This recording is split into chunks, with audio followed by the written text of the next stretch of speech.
ধানের শীষকে জয়যুক্ত করেন, জয়যুক্ত করতে পারেন, আমরা ইনশাআল্লাহ সারা বাংলাদেশের কৃষকদের পাশে তাহলে দাঁড়াতে পারবো।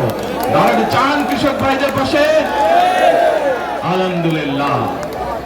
প্রিয় ভাই বোনেরা, আমরা দেখেছি শহীদ রাষ্ট্রপতি জিয়াউর রহমানের সময় এইভাবে খাল খনন করা হয়েছিল সারা বাংলাদেশে, এবং সেই খাল খনন করার মাধ্যমে কৃষকদের সেচ সুবিধা সহ মানুষের পানির সমস্যার সমাধান হয়েছিল।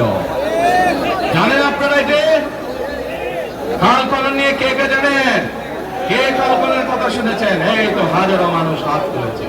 প্রিয় ভাই বোনেরা, বিএনপি ইনশাআল্লাহ 12 তারিখের ভোটে নির্বাচিত হলে আমরা আবার খাল খনন কর্মসূচি শুরু করতে চাই।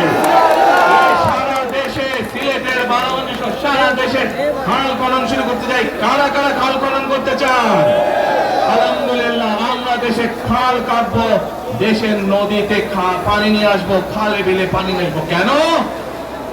আপনাদের মনে আছে কয়েক বছর আগে কিভাবে ওই পাশ থেকে পানি ছেড়ে দেওয়া হয়েছিল, সারা সিলেট শহর ভেসে গিয়েছিল বন্যার পানিতে, মনে আছে?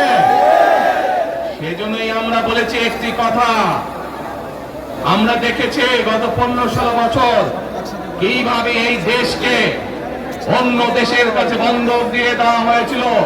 সেজন্যই আমি বলেছি দিল্লি নয়,